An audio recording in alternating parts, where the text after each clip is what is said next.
Hello and welcome to the Monk Reads No Sleep. Today we have I'm a long-haul trucker. I stopped for a lost kid on a deserted highway in the dead of night.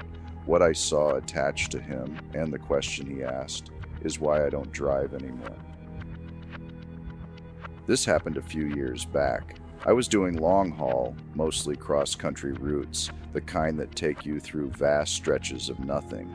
You know, the ones where the radio turns to static for hours, and the only sign of life is the occasional pair of headlights going the other way, miles apart.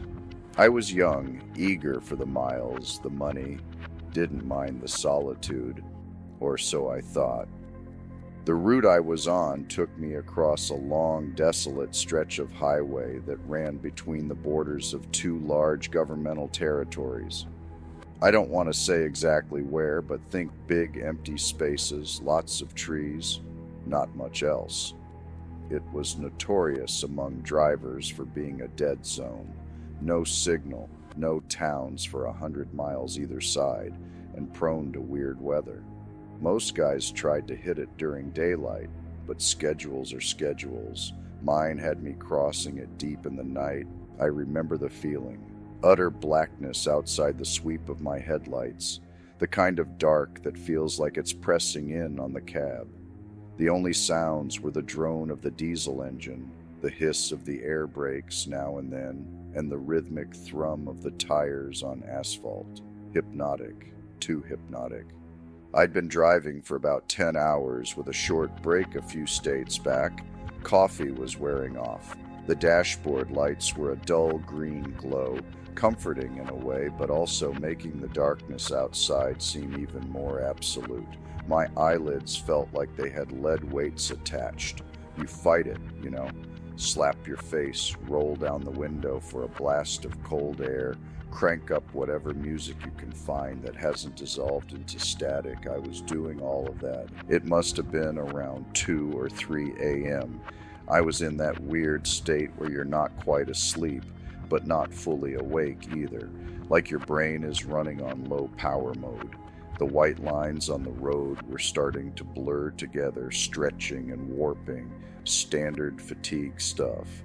I remember blinking hard, trying to refocus. That's when I saw it, or thought I saw it, just a flicker at the edge of my headlights, on the right shoulder of the road, small, low to the ground. For a split second I registered a shape, vaguely human-like, and then it was gone, swallowed by the darkness as I passed. My first thought, deer or a coyote, common enough, but it hadn't moved like an animal. It had been upright. My brain, sluggish as it was, tried to process it, too small for an adult, too still for an animal startled by a rig. Then the logical part, the part that was still trying to keep me safe on the road, chimed in. You're tired, seeing things, happens. And I almost accepted that. I really did. Shook my head, took a swig of lukewarm water from the bottle beside me, kept my eyes glued to the road ahead. The image, though, it kind of stuck. A small, upright shape, like a child. No way, I told myself. Out here, middle of nowhere, middle of the night, impossible. Kids don't just wander around on interterritorial highways at 3 a.m. It had to be a trick of the light, a bush, my eyes playing games. I've seen weirder things born of exhaustion. Shadows that dance, trees that look like figures. It's part of the job when you're pushing limits.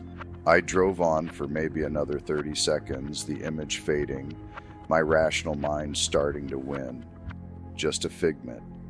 Then I glanced at my passenger side mirror. Habit. Always checking. And my blood went cold. Not just cold, it felt like it turned to slush. There, illuminated faintly by the red glow of my trailer lights receding into the distance, was the reflection of a small figure, standing, on the shoulder of the road, exactly where I'd thought I'd seen something. It wasn't a bush, it wasn't a shadow. It was small, and it was definitely standing there, unmoving, as my truck pulled further and further away. My heart started hammering against my ribs. This wasn't fatigue. This was real. There was someone, something, back there, and it looked tiny. Every instinct screamed at me. Danger! Wrong. Keep going. But another voice, the one that makes us human, I suppose, whispered something else. A kid? Alone out here? What if they're hurt? Lost? I fought with myself for a few seconds that stretched into an eternity. The image in the mirror was getting smaller, fainter.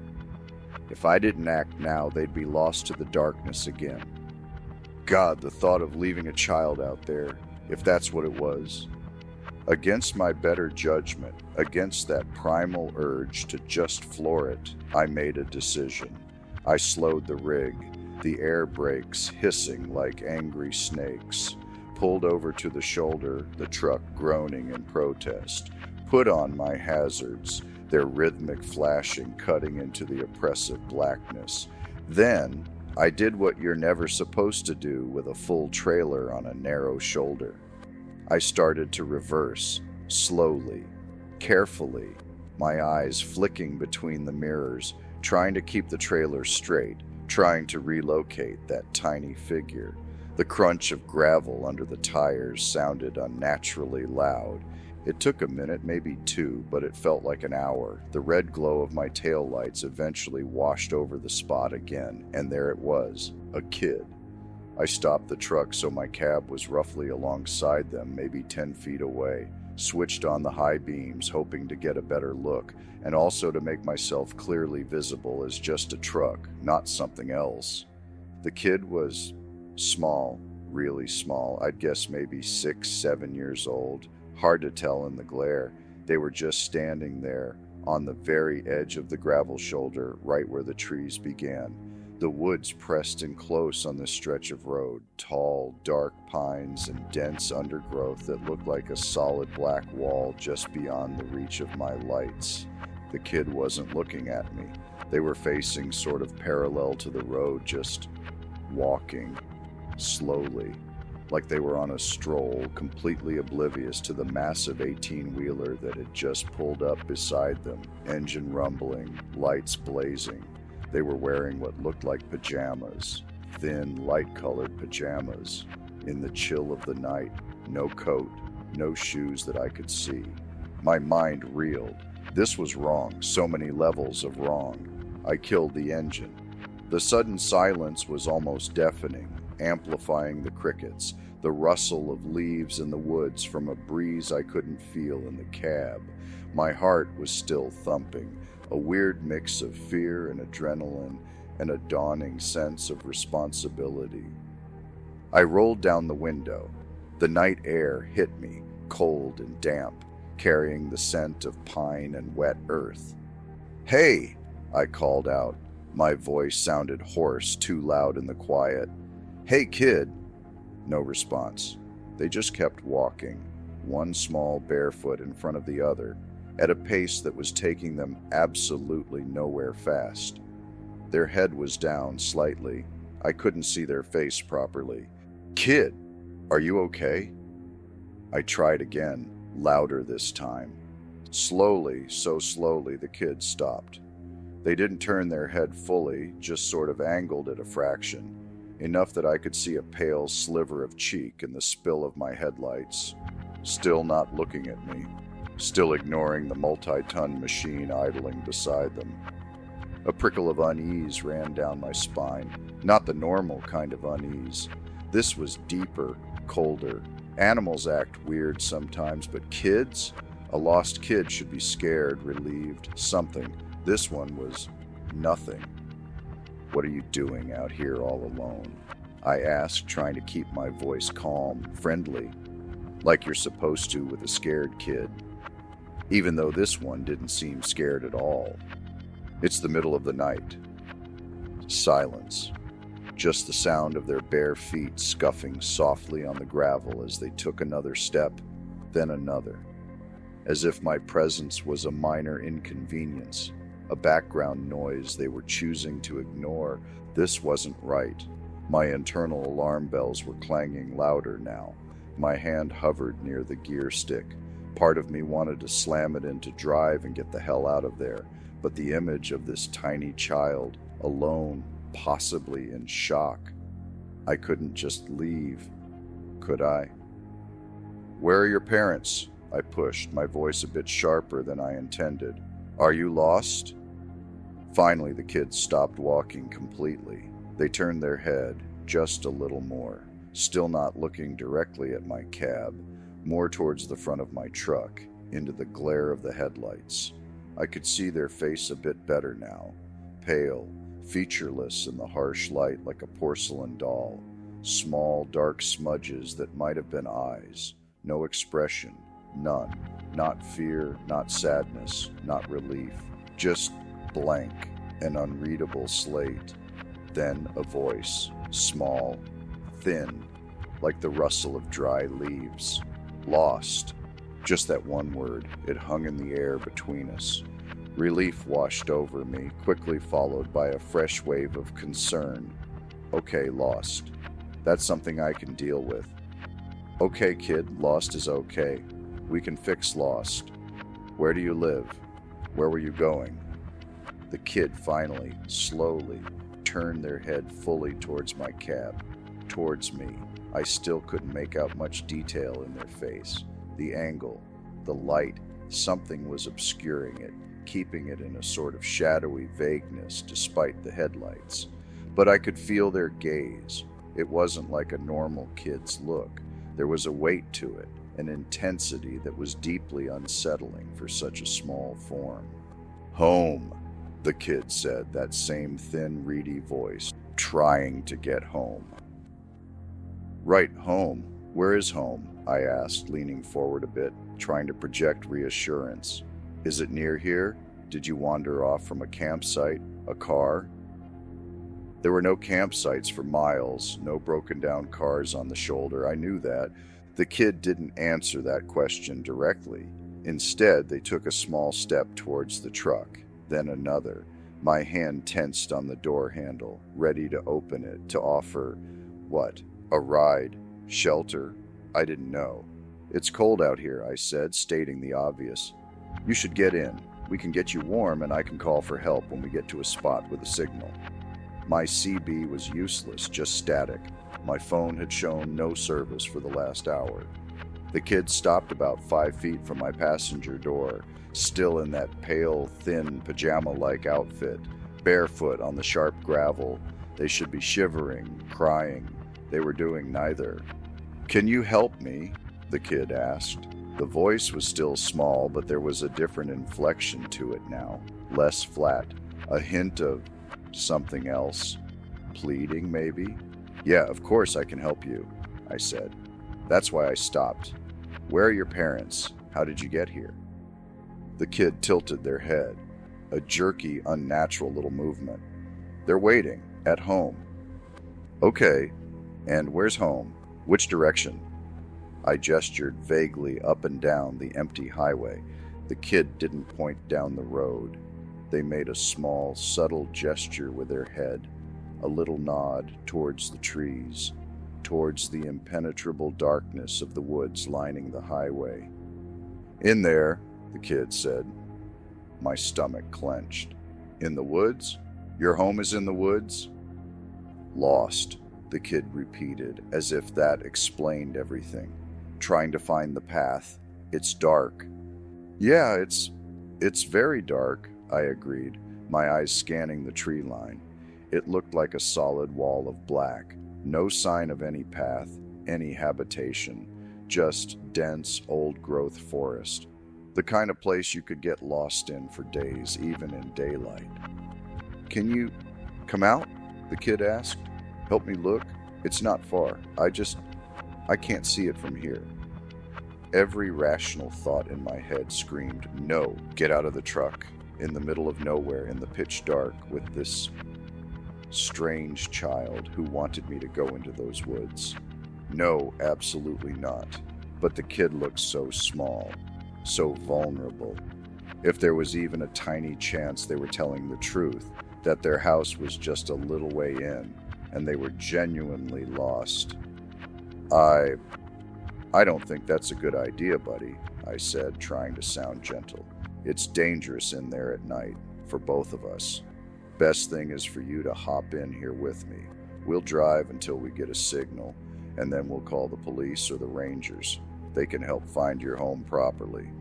The kid just stood there, that blank, unreadable face fixed on me. "But it's right there," they insisted, their voice a little more insistent now. "Just a little way. I can almost see it. If you just step out, the light from your door would help." My skin was crawling. There was something profoundly wrong with this scenario, the way they were trying to coax me out. The lack of normal emotional response, the pajamas, the bare feet, the woods. I looked closer at the kid, trying to pierce that strange vagueness around their features. My headlights were bright, but it was like they absorbed the light rather than reflected it. Their eyes. I still couldn't really see their eyes. Just dark hollows. "I really think you should get in the truck," I said, my voice firmer now. "It's warmer in here. We can figure it out together." The kid took another step closer. They were almost at my running board now. "Please," they said, that reedy voice again. "My leg hurts. I can't walk much further. If you could just help me a little, just to the path." My internal conflict was raging. My trucker instincts, honed by years of seeing weird stuff and hearing weirder stories at truck stops, were blaring warnings. But the human part, the part that saw a child in distress, was still there, still arguing. I was tired. So damn tired. Maybe I wasn't thinking straight. Maybe this was all some bizarre misunderstanding. I squinted, trying to see past the kid towards the tree line they'd indicated. Was there a faint trail I was missing? A flicker of light deep in the woods? No, nothing. Just blackness. Solid, unyielding blackness. And then I saw it. It wasn't something I saw clearly at first. It was more like an anomaly, a disturbance in the darkness behind the kid. The kid was standing with their back mostly to the woods, facing my truck. Behind them, the darkness of the forest was absolute. Or it should have been, but there was something connected to them, something that stretched from the small of their back, from under the thin pajama top, and disappeared into the deeper shadows of the trees. At first, I thought it was a trick of the light, a weird shadow cast by my headlights hitting them at an odd angle. Maybe a rope they were dragging, a piece of clothing snagged on a branch. I leaned forward, trying to get a clearer view. The kid was still talking, their voice a low, persistent murmur. "It's not far. Please just help me. I'm so cold." But I wasn't really listening to the words anymore. I was focused on that thing behind them. It wasn't a rope. It wasn't a shadow. It was a tube. A long, dark, thick tube. It seemed to emerge directly from the kid's lower back, impossibly, seamlessly. It was dark matte, like a strip of the night itself given form, and it snaked away from the child, maybe 10, 15 feet, before disappearing into the inky blackness between two thick pine trunks. It wasn't rigid.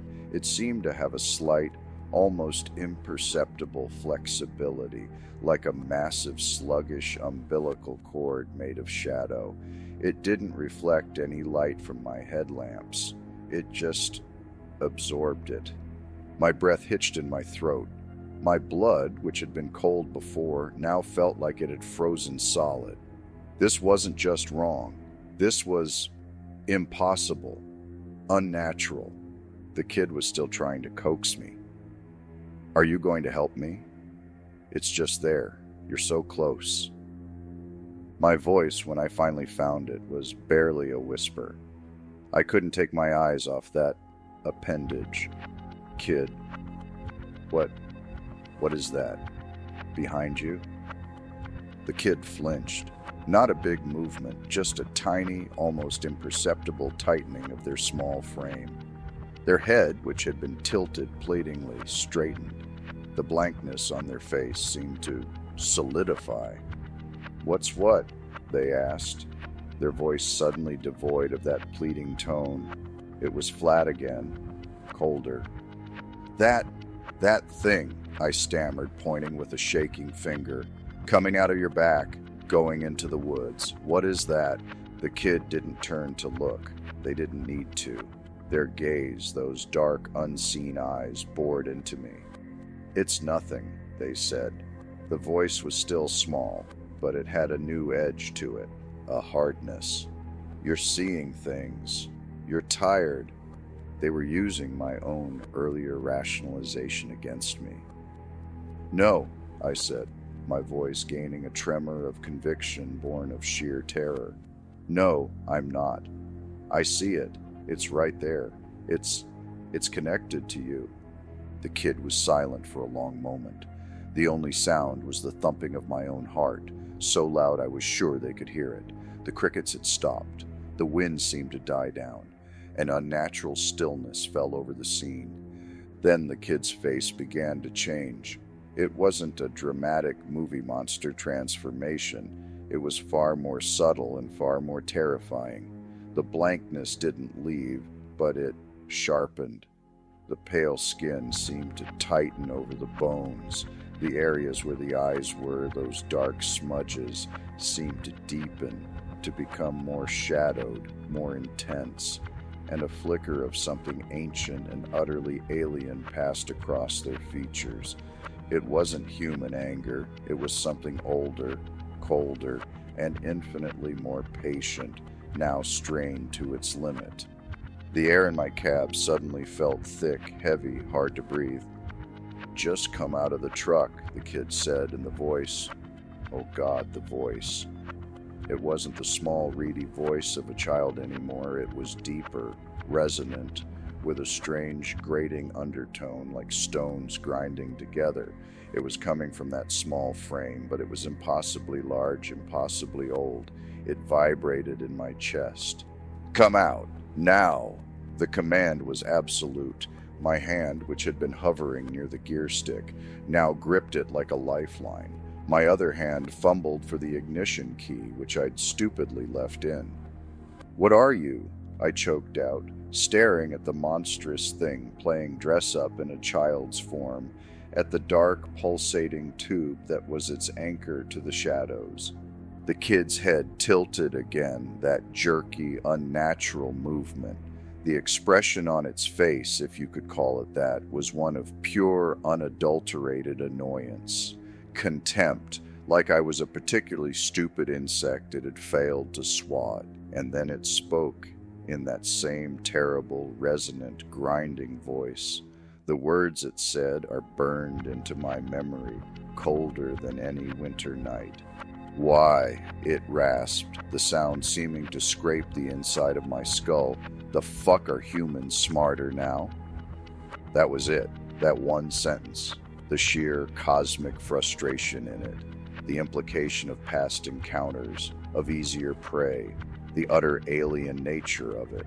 I didn't think, I didn't plan, I reacted. Primal fear, the kind that bypasses all higher brain function, took over. My hand twisted the key. The diesel engine roared back to life. A sudden, violent explosion of sound in the horrifying stillness. The kid, the thing, actually recoiled. A small, jerky step back. The expression, that awful, tightened, ancient look, intensified. I slammed the gear stick into drive.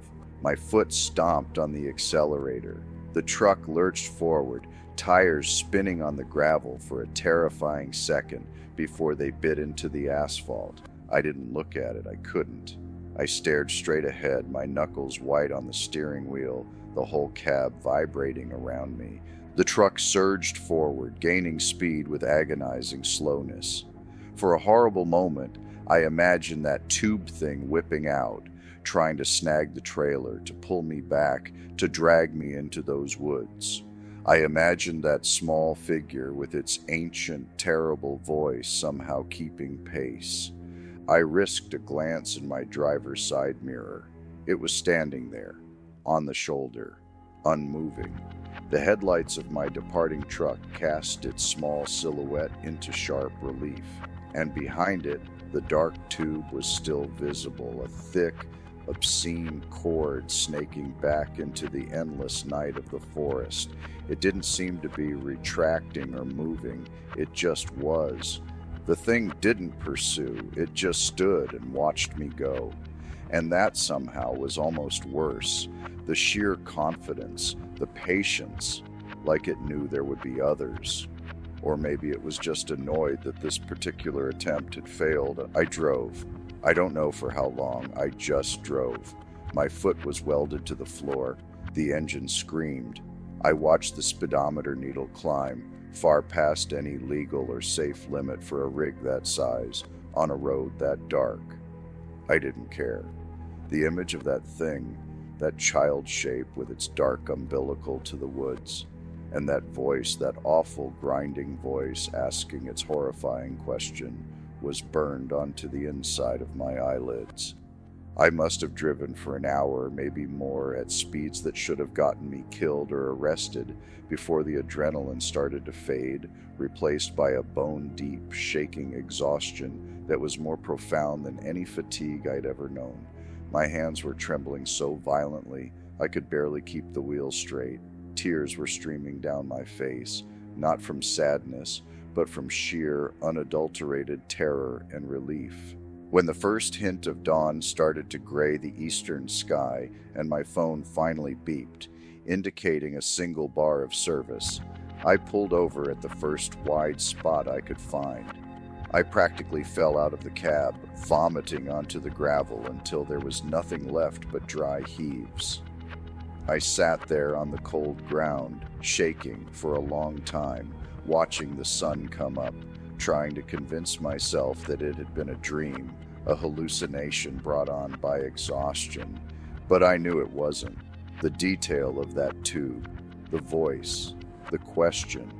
You don't hallucinate something that specific, that coherent, that utterly alien.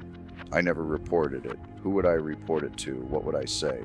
Officer, I saw a little kid who was actually an ancient cosmic horror tethered to the woods by a nightmare umbilical cord, and it got mad because I didn't want to be its dinner.